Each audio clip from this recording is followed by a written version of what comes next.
Excuse me हाँ sir. जी, तो हाँ जी बोलिए। सर जो आपने कल बोलिए, बताया था बोलिए ना जल्दी। Number of moles volume STP की, उसको 22.4 से जब 1 ATM दिया होता तब करना है डिवाइड। हाँ हाँ जी। Okay sir. और किसी का क्वेश्चन है कोई?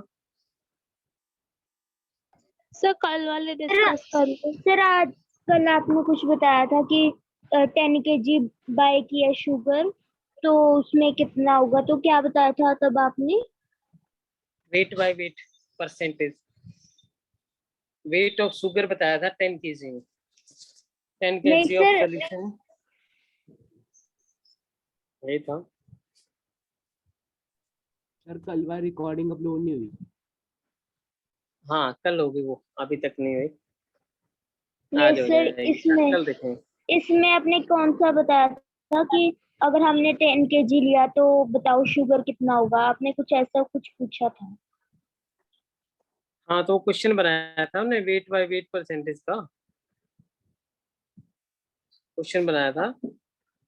अगर आपको 20% शुगर दिया हुआ है किसी सोल्यूशन में, शुगर इज 20% बाय वेट, ठीक है। तो इसका मीनिंग क्या है? इसका मीनिंग ये है सिंपली कि 80 ग्राम ऑफ सॉल्वेंट में आपका 20 ग्राम शुगर डिजोल्व है, टोटल आपका सोल्यूशन जो है 100 ग्राम। Okay sir. ठीक है। उसके बाद हमने जैसे कि अगर इस तरह का 10 kg अगर आप सैंपल बाय करते हो उसी टाइप के सोल्यूशन का, तो उसमें शुगर कितना होगा। तो हमने ये शुगर निकाला था कि 20% का मीनिंग 100 ग्राम में 20 ग्राम, और 100,000 kg में यानी कि 1 kg में कितना हुआ 200 ग्राम, और 10 kg में कितना होगा 2 kg होगा, यानी कि 20%। ठीक है। Okay sir. तो कल मैंने आपको बताया था कि हम AMU के बारे में डिस्कस करेंगे। ठीक है, AMU क्या होता है, what is sir? AMU, value क्या हो। हाँ बोलिए सर एक बार कल वाले क्वेश्चन डिस्कस कर लो। सर सारे वो कल क्वेश्चन करवा देना डिस्कस प्लीज। फिर वो कल करवा देना। कल करेंगे वो, आज एक बार फिर से चेक कर लो सारे क्वेश्चन, उसके बाद हम कल की क्लास में डिस्कस कर लेंगे उनको, और आज क्वेश्चन दे दूंगा ना मैं। सर क्वेश्चन है, आपने भेजे थे। हाँ हाँ, क्या हुआ, अच्छे नहीं लगे? नहीं नहीं सर वैसे पूछा था। कोई बात नहीं। तो AMU का मीनिंग कल बताया था मैंने आपको, क्या होता है AMU, एटॉमिक मास यूनिट, एक एटम का मास ऑफ वन एटम। जैसे for example mass of oxygen, one oxygen atom कितना होगा 16 AMU। ठीक है। और इस AMU क्या होता है, पता है किसी को AMU क्या होता है? Atomic mass unit. Atomic mass किसके इक्वल होता है? 1/12 into mass of an atom of C12 isotope। इस क्वांटिटी को हम बोलते हैं AMU। This is known as AMU। Okay. और मास स्पेक्ट्रोमीटर से इसकी वैल्यू क्या निकाली गई थी? अगर आपको मास स्पेक्ट्रोमीटर का पता है, मास स्पेक्ट्रोमीटर क्या होता है? सर ये फॉर्मूला लिखने के बाद आपने क्या बताया, क्या बता रहे थे आप, मास स्पेक्ट्रोमीटर? हाँ, मास स्पेक्ट्रोमीटर एक डिवाइस है टू मेजर वेट। ठीक है। तो इसकी हेल्प से, एक डिवाइस है, तो अभी रिसेंटली डिस्कवर किया गया था, तो इसने बता दिया था C12 जो आइसोटोप होता है कार्बन का, उसका मास बताया था, that is approximately 1.9924 into 10⁻⁻26 kg। ठीक है। Mass of, this is mass of one carbon C12 atom कितना आ गया, ये क्वांटिटी। इसको आपने याद बिल्कुल नहीं करना, ठीक है। अगर मैं इसको डिवाइड कर देता हूँ 12 से, अगर मैं इसको 12 से डिवाइड कर दूं 1.9924 इंटू 10⁻⁻26, अगर मैं इसको 12 से डिवाइड कर देता हूँ तो ये क्या हो जाएगा 1 AMU। 1 AMU, तो 1 AMU की वैल्यू कितनी आती है अप्रोक्सीमेटली 1.66 इंटू 10⁻⁻27 kg। इसको भी आपने याद नहीं करना है। तो क्या करना है आपने याद, आपने इसको कैसे याद करना देखिए, इसमें आपको याद करना है 1 AMU is equal to 1/6.022 into 10⁻23 kg, ये याद करना आपने, ठीक है। Yes. Okay, Yes. सॉरी ये ग्राम होगा, केजी नहीं होगा, ये ग्राम होगा। और इसको हम क्या लिख सकते हैं 1/Na ग्राम, यानी कि 1 AMU कितना हो गया 1/Na ग्राम। सर मतलब 1 AMU के 2-3 फॉर्मूले जैसे कि नहीं 1/12 फॉर्मूले नहीं है, अरे फॉर्मूले नहीं है, ये वैल्यूज हैं। जब हमने कैलकुलेट किया तो ये वैल्यूज आई, ठीक है। एक्सपेरिमेंटल वैल्यू है, नॉट फॉर्मूला, ये वैल्यू है। कार्बन के C12 आइसोटोप के 1 एटम का मास जब मास स्पेक्ट्रोमीटर से कैलकुलेट किया गया तो ये वैल्यू आती है उससे, ठीक है, नॉट फॉर्मूला। Yes sir. ठीक है, और अगर इसको 12 से डिवाइड कर देते हैं एमयू, एमयू बन जाएगा ना। अभी तो बताया आपने कि इस क्वांटिटी को हम एमयू बोलते हैं। तो 12 से डिवाइड करें ना इसको, इससे 12 को डिवाइड करें तो एमयू आ जाएगा ना, ये केजी में इतना आता है, ठीक है। और 1 AMU ग्राम में इतना आएगा। और इस क्वांटिटी को सभी लोग जानते हैं, इसको हम बोलते हैं एवोगैड्रो नंबर। ओके, तो ये आपने याद करना है, ये बहुत इजी है 1/Na ग्राम। तो अगर मैं फिर से यहाँ पे लिखूं मास ऑफ 1 ऑक्सीजन एटम तो कितना हो जाएगा 16/Na 1 हाँ oxygen 16/Na gram atom is equal to 16 into 1/Na gram, ठीक है। समझ आया सबको? याद रहेगा, यानी कि मास ऑफ 1 ऑक्सीजन एटम कितना होता है 16/Na। सीधा लिख देता हूं मैं इसको हला के 16/Na ग्राम, ठीक है। अगर आपने 1 ऑक्सीजन एटम का मास निकालना है तो आप उनसे Na से डिवाइड कर दो जितना उसका मास, ओके। Yes. अब देखो मोलर मास या फिर हम ग्राम एटॉमिक मास, जो मैंने आपको बताया था कि कल हम इसको ड्राइव करेंगे। ग्राम एटॉमिक मास, जिसमें आपने जिसको क्या बोला था मोलर मास में बोलते हैं। ये क्या होता है mass of 1 mole of a given substance in gram, yes और नो। अब हमारे पास गिवन सब्सटेंस कौन सा है ऑक्सीजन। अगर हम मास of 1 mole of oxygen atom की बात करते हैं तो कितना आएगा, कितना होगा 16 into 6 अरे 16 ऐसे into नहीं, Na ऐसे ऐसे नहीं, ऐसे नहीं। 16 तो क्या Na होगा वो होगा मास of 1 oxygen atom into Na। Yes. समझ आया? Yes. ये समझ आया? 1 मोल एटम का मास, 1 मोल एटम का मास, एक एटम का मास इंटू 1 मोल, सिंपल, ठीक है। नहीं आया समझ में किसी को? चढ़ गया आगे- पता सर? सर आ गया। आ गया ना आ गया सबको? सर। देख लो, अगर नहीं आया, कोई ऐसा बच्चा है जिसको नहीं आया समझ में, से बताता हूँ, बोलो, होगा कोई तो ऐसा। आगे आप समझ कर क्या कर रहे हो, चल का पता। जिसको नहीं आया वो बोलेगा, जिसको नहीं समझ आया वो बोलेगा बस। ये आपकी डाउट क्लास है, रिवीजन क्लास है, इसमें कोई टाइम की वो नहीं है कि हमारे पास टाइम 40 हो जाएगा। सर एक बार फिर बता दो, रिपीट हाँ। कर दो एक बार। देखो सुनो ध्यान से, ये कोई हमारे पास स्लैब है, ठीक है, इसका मैंने पार्ट्स कर दिए हैं। कितने पार्ट्स कर दिए हैं बताओ, कितने पार्ट्स है? 1 2 3 4 इंटू 3 12 12 पार्ट्स। 12 है, देख रहे हैं? 12। एक का वेट है 2 kg, ठीक है। One slab is of 2 kg। 12 slab कितने की होंगी?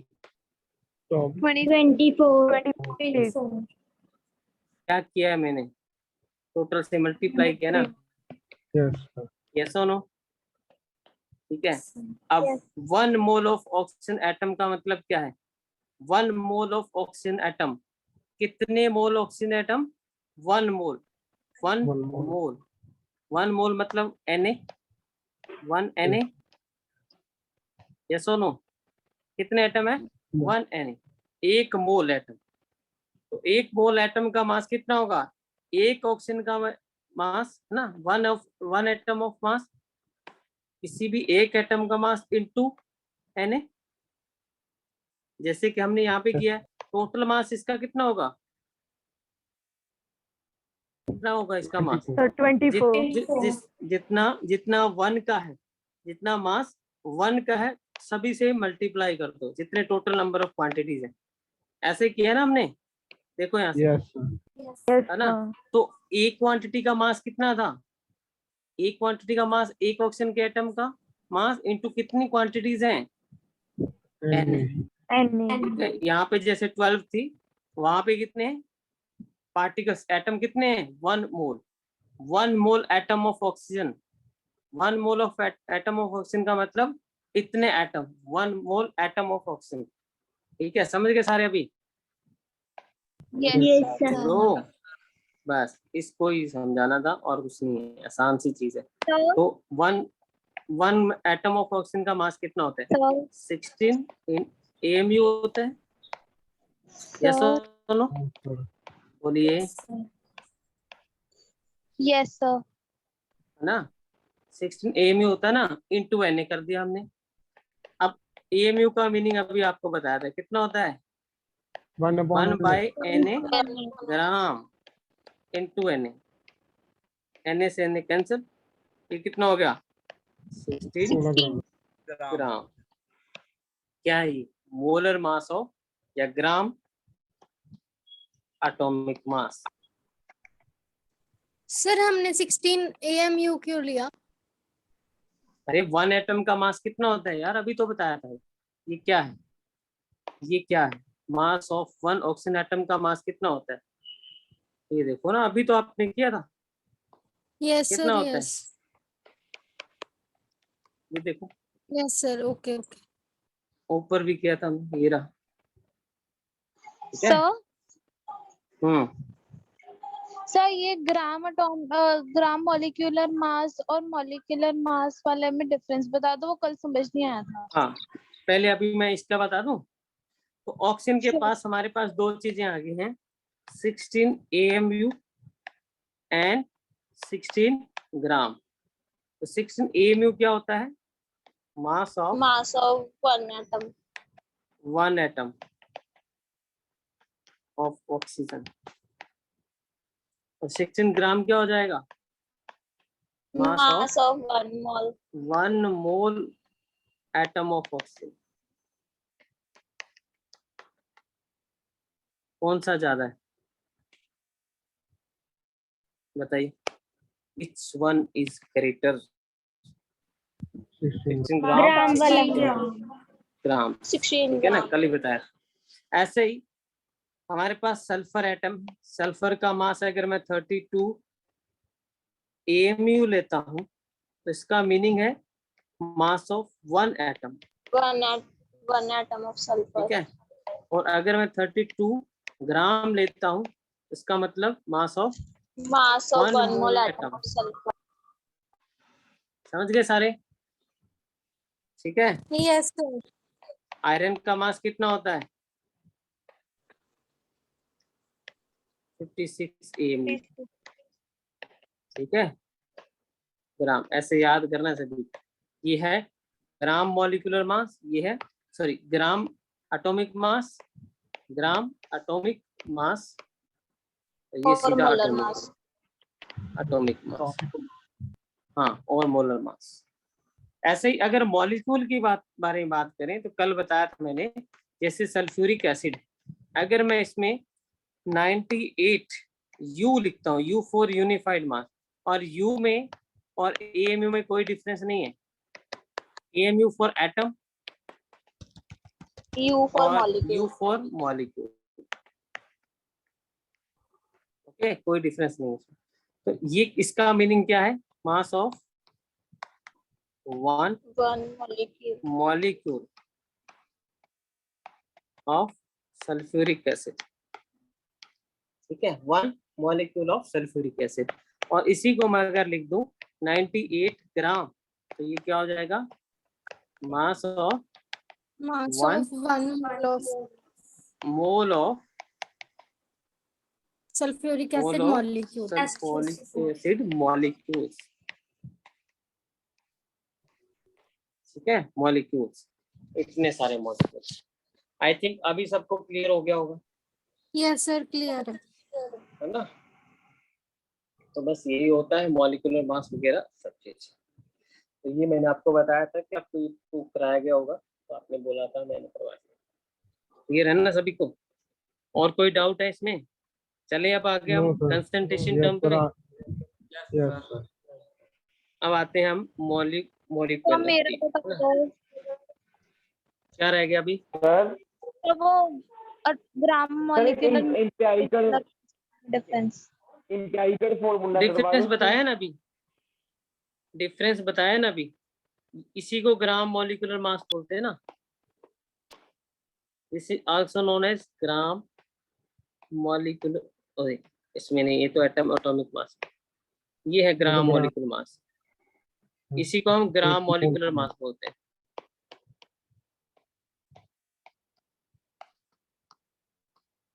ठीक है। ओके सर, इसी को मोलर मास बोलते हैं, ठीक है। ये अकेला मॉलिक्यूलर मास है। ठीक है। मास ऑफ 1 मॉलिक्यूल को हम मॉलिक्यूलर मास बोलते हैं। मास ऑफ 1 मोल ऑफ मॉलिक्यूल्स को हम ग्राम मॉलिक्यूलर मास या फिर मोलर मास बोलते हैं, ठीक है। ओके इसी का दूसरा नाम है, और डाल लो बीच में, ये दोनों एक ही है, ठीक है। चलिए, तो अब हम करते हैं मोलैरिटी। मोलैरिटी भी एक आपकी, हाँ जी, सर वो इंपेरिकल फॉर्मूला और मॉलिक्यूलर फॉर्मूला करूं, वो कैसे बनाते होते हैं? Empirical formula. Yes, sir. उन्होंने से जब वेट वोट दिया होता है Yes, सर, sir. फॉर्मूला निकाल लेंगे। एम्पिरिकल बस फॉर्मूला भी तो रहता है क्या आपका? चलो ये तो फिर सर इससे आप पहले ही सारा होगा ना। चैप्टर ही करवा दीजिए। हाँ हाँ, जो आप बोल रहे हो वही भी करा रहा हूँ ना, जैसे जैसे आप बोल रहे हो वैसे वैसे कर रहे हैं हम, ठीक है। यस सर सारा ही करवा दो। सारा ही चल रहा है बेटा, कौन सा मिस किया हमने, बोलो। जैसे जैसे आप बोल रहे हो वैसे वैसे करवाएंगे, आपका डाउट नहीं रुकेगा, ठीक है। आप जो बोलेंगे हो जाएगा, ठीक है, डोंट वेरी। इस क्लास में आके टेंशन नहीं लेने का। सर, एक और ठीक है। चीज, एवरेज एटॉमिक मास कैसे निकालते हैं? एवरेज एटॉमिक मास, जैसे कि आपके पास 2-4 मॉलिक्यूल्स हैं, जितने एटम है, जैसे मान लो एटम हो गया आपके पास, ए है, बी है, सी है, ठीक है, 3 एटम, 3 से एवरेज कर दो। एवरेज क्या होता है भाई? क्या होता है एवरेज? सिंपल मैथ लगाओ ना, सभी सर का फिर सम इनका divide मास, करो। सभी का मास डिवाइड बाय 3। हाँ, जितने एटम हैं, जितने मॉलिक्यूल्स हैं। उससे डिवाइड कर Okay. देंगे। और उसका परसेंटेज निकालना हो तो formula mass मल्टीप्लाई भी बाय होता है। 100। हाँ, एक परसेंटेज, वो क्या नाम है, ग्राम फॉर्मूला मास भी होता है, फॉर्मूला मास। अब वो पता है क्या होता है फॉर्मूला मास? नहीं sir, no sir. Formula mass भी नहीं पता? देखो, आयनिक कंपाउंड के लिए हम फॉर्मूला मास करते हैं।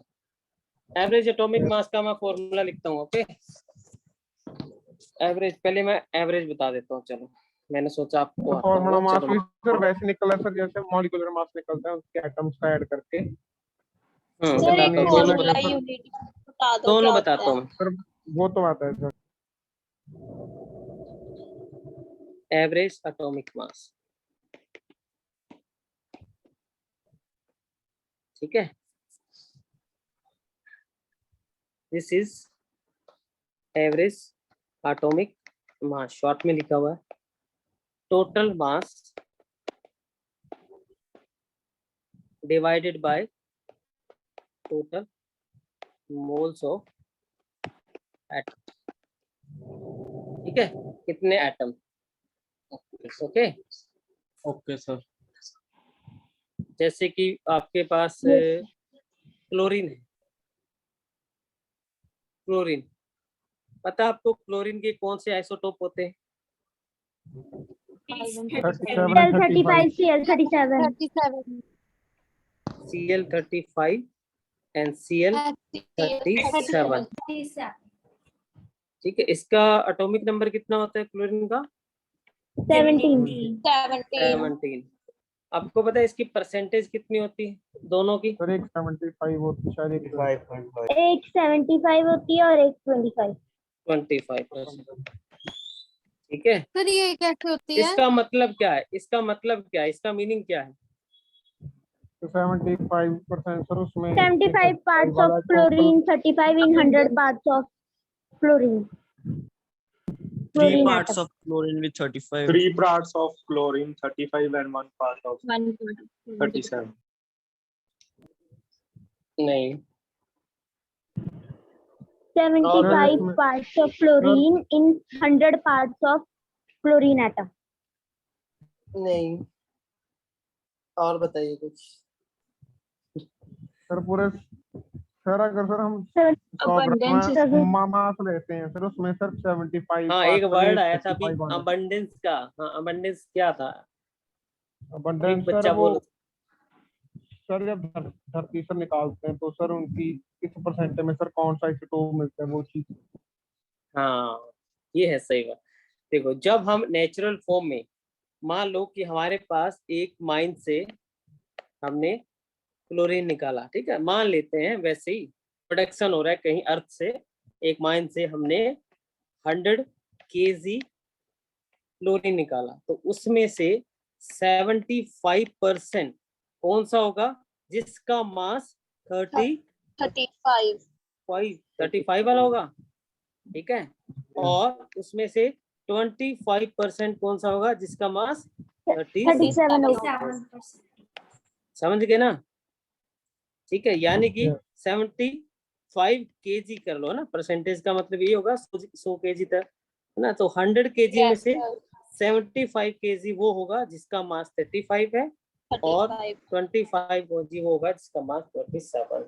तो अबंडेंस है कि नेचर में हमें कोई भी सब्सटेंस प्योर नहीं मिलता, ठीक है। उसके एलोटोप, बहुत सारी चीज, जैसे कार्बन है उसके भी एलोटोप मिलते हैं, ऑक्सीजन है वो भी कई जगह। करेंगे, हाँ जी, इसे कैलकुलेट कैसे करेंगे?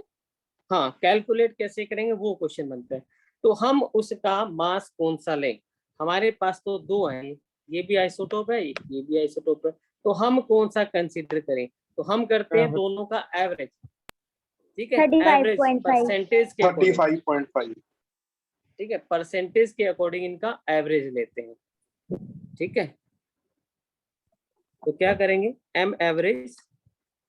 अब आप बता दो मेरे को क्या होगा इसका। 75 multiply 35 plus 37 by 2 into plus 75 multiply by 35 75 100 multiply 35 100 divided by 100 ठीक है, 35.5 आएगा सर। तो ये आ जाएगा 35.5। इसलिए हम क्लोरीन का ये मास लेते हैं, एवरेज मास। ठीक है, एवरेज मास ये लेते हैं क्लोरीन का। ठीक है, तो सर, यहाँ और पे अगर अगर मैं इससे- फॉर्मूला, रुको, अगर मैं इसका परसेंटेज फॉर्मूला बनाऊं तो से मेरा ये मास है M1 और उसकी परसेंटेज है 1। ठीक है, और ये मास है मेरा M। तो यहाँ पे 35 नहीं आना चाहिए 25 हाँ, की जगह। यहाँ पर 35। ओके 35। ठीक है, तो ये मास हो गया, मास है ना M2, और ये हो गया आपका A2, और ये क्या हो जाएगा A1 प्लस A1 ठीक plus है, तो A2 ये आपका जनरल फॉर्मूला बन गया ना, A1 M1 plus A2 M2 divided by A1 A1 plus A2 ये हो गया आपका मास एवरेज। तो यहाँ पे A1 और A2 क्या है? A1 क्या है? परसेंटेज ऑफ मास M1, और A2 क्या है? Percentage of mass mass M2 M2। बस ठीक है, कर लोगे ना अभी? सर मल्टीप्लाई बाय 100 कर, अगर हमें नहीं 100 निकालना हो 100 एवरेज, अगर हमें निकालना हो वो अलग एवरेज formula एटॉमिक मास का परसेंटेज, तो फिर हम इसे मल्टीप्लाई कर देंगे 100 से। परसेंटेज निकालने के लिए सिर्फ बेसिक मैथ लगाना है ना हमने। टोटल डिवाइडेड बाय 100 कर दो, टोटल से डिवाइड कर दो, इनटू 100 कर दो। ठीक है, तो ये हो गया एवरेज एटॉमिक मास। क्लियर है ना सभी को? ये किसका होता है? ज्यादातर वो एलिमेंट, उन एलिमेंट का होता है जो एक से ज्यादा फॉर्म में हमें मिलते हैं, है ना। जैसे कार्बन है, कार्बन C12 और कार्बन 14 दो होते हैं ना, C12 and Yes, sir. C14। तो C14 आपको पता है उसकी एप्लीकेशन कहाँ पे, क्या काम आता है C14? रेडियो एक्टिव मटेरियल की, और वुड में। कैसे? सर बोलो, साइंस के स्टूडेंट हो आप, सारे बताएंगे C14 कहाँ पे काम आता है, क्या काम आता है?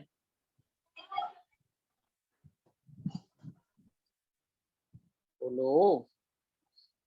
जो हमारे पास अभी, जब हम पुरानी कंकाल है या कोई बहुत बड़ा पेड़ है, पुराना पेड़ है जो धरती से कुछ वो माइनिंग करते हैं, तब हमारे पास पुरानी चीजें मिलती हैं, जैसे डायनासोर के कंकाल वगैरह मिलते हैं, तो उनकी एज फाइंड करने में ये हेल्प करता है C14।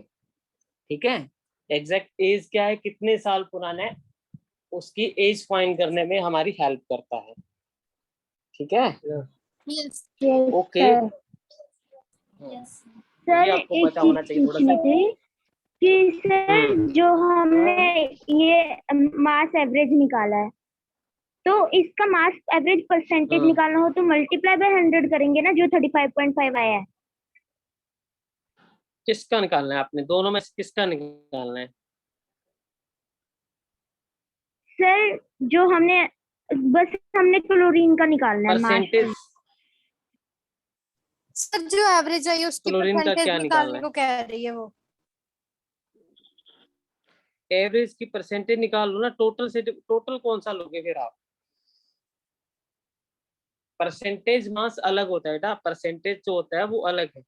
आपसे पूछा जाएगा find percentage weight of hydrogen in water molecule.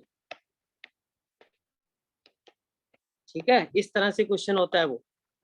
अब इसमें क्या करना है, परसेंटेज वेट, इसका फॉर्मूला क्या है? Total mass of that molecule जिसका आपने जिस एटम का आपने निकालना है, जैसे कि hydrogen, that atom in molecules divided by total molar mass या मोलर मास ऑफ कंपाउंड या मॉलिक्यूल।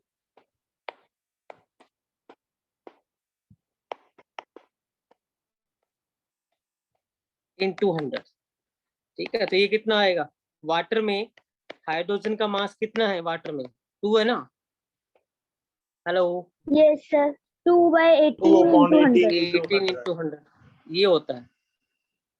ठीक है, ओके ये सर। होता है वो एवरेज जो मास होता है एटम का, ये होता है। ठीक है, सर जो हमने उस तो एटम हम का ये जो मास है लेना होता है, ये आइसोटोप है, ये आइसोटोप्स होते हैं जिनका टॉप डिफरेंट होता है। ये आइसोटोप की बात। सर इसे हम एवरेज आइसोटोपिक मास भी कहते हैं सर इसे। किसको?